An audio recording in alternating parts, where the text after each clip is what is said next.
আজকে আমি আরও একটি স্বরচিত কবিতা আবৃত্তি করতে যাচ্ছি, যদিও এটা ছোট বাচ্চাদেরকে নিয়ে লেখা। কবিতার নাম সোনার প্রশ্ন। কবি আমি নিজে, নিরুপম নাথ। সোনার প্রশ্ন। নিরুপম নাথ। ছোট্ট সোনা প্রশ্ন করে, পাখি কেন উড়ে? বলো বাবা, বাদর কেন শুধুই গাছে চড়ে?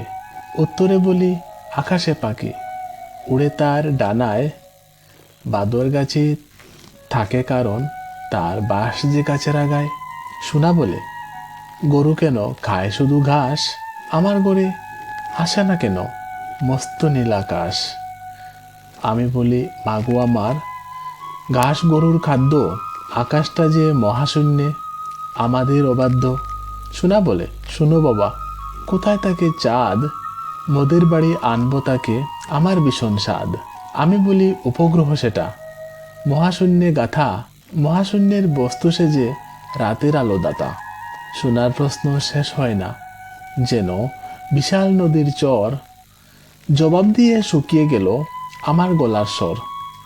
সোনা আমার জানতে চায় জগতের সকল কিছু, মা আমার হৃদয়ের টুকরো, 3 বছরের শিশু। ধন্যবাদ।